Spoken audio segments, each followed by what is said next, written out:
de mémoire, je n'ai pas souvenir que cette équipe du WAC ait aussi dominé son sujet. Maintenant, moi, je résumerai cette équipe du WAC aussi, au-delà du fait que Garrido soit là, par une phrase.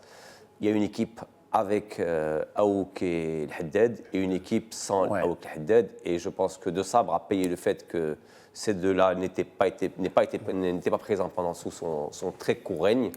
Parce qu'en termes de création d'opportunités, et puis on va quand même rappeler aussi... Je rajouterais Amine, il y a une équipe avec Haddad et Aouk, et il y a une autre équipe avec Naheri.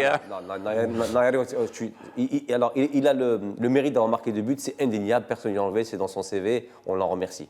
Maintenant, on va pas que c'est 2 buts, Amine. Non, mais on parle de ce match en particulier. On parle de Naheri avec le Wydad, souvent il a été décisif, souvent il a été... À un moment, il était meilleur buteur du Wydad en étant arrière. Oui, il est toujours deuxième meilleur buteur de la compétition du Wydad, après le Haddad qui a 12 pions, 11 pour Naheri. Maintenant, on va juste rappeler aussi, quand tu vois l'ensemble du match, Naheri ne défend pas alors qu'il est censé être arrière droit. Sur tout le match, il ne défend quasiment pas. Amine, c'est la limite du système. Tu ne peux pas le retrouver au point de pénalty pour t'inscrire le but et en même temps arrière. Parce que quand un entraîneur à Naheri, il dit voilà, je vais. Laisse-moi juste m'exprimer, s'il te plaît. Non, mais laisse-moi finir les phrases. Tu dis c'est la limite du système. Maintenant, je te réponds juste par rapport à c'est la limite du système. Tu ne peux pas me répondre, tu ne m'as pas écouté. Si, tu dis c'est la limite du système. Ok, on a compris.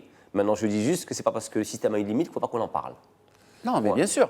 Mais tu me dis, voilà, il ne défend pas. On sait qu'il ne défend pas. Et c'est parce qu'il ne défend pas qu'il marque. Et de toute façon, quand tu es un entraîneur, tu gères ce paramètre. Tu dis, voilà, je vais rentrer avec Naheri pour essayer d'avoir ce surplus toujours en surface de réparation. Un joueur qui a un super jeu de tête, un joueur qui a une très très belle frappe.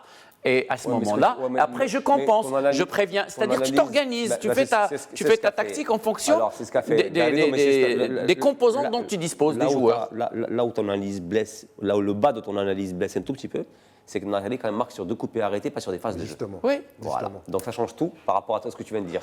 Non, ça ne change pas tout. Si, ça change tout. Parce qu'un arrière droit ne doit pas se retrouver là, déjà. Aujourd'hui, sur balle arrêtée, tu peux avoir du Banoun qui marque beaucoup aussi. Voilà. Bien sûr que si. Mais aujourd'hui, Banoun défend aussi, peut-être un peu moins bien, mais il défend.